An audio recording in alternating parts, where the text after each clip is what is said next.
Hello, and thank you for joining me on another episode of the Tech Exec podcast, where we triple your impact per engineer.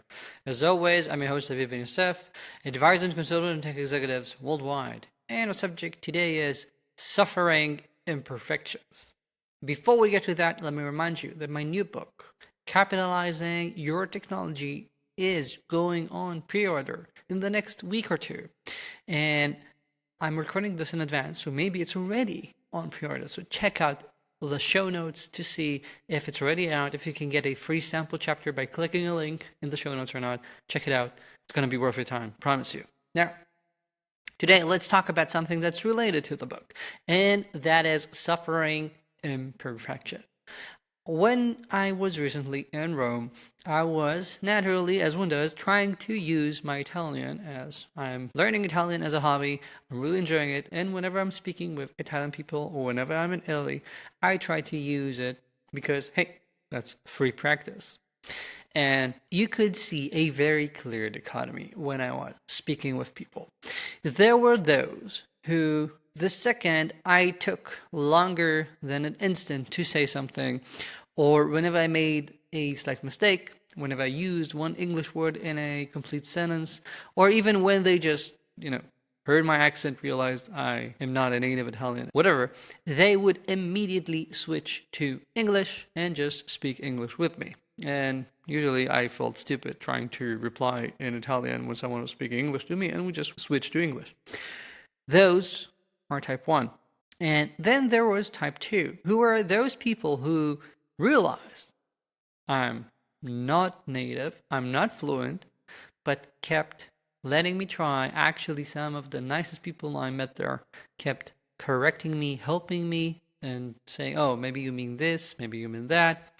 And you could very, very clearly see the difference. Now, I'm not blaming group 1, by the way, because, a waiter has stuff to do and probably doesn't have the time or the energy to teach me free Italian. That's fine. But this is something I saw even when socializing, and it's something that I see a direct analogy to our day-to-day work.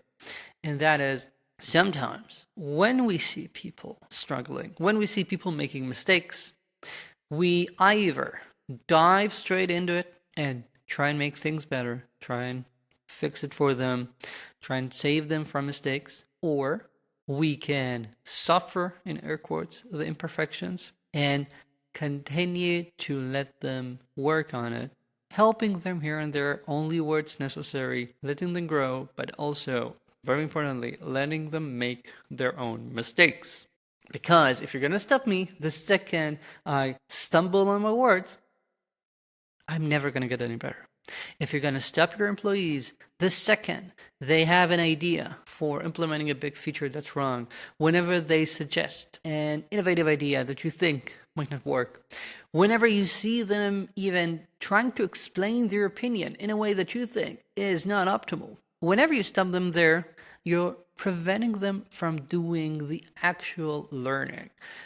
Coaching, talent growth, do not come from us doing the things for our employees for them.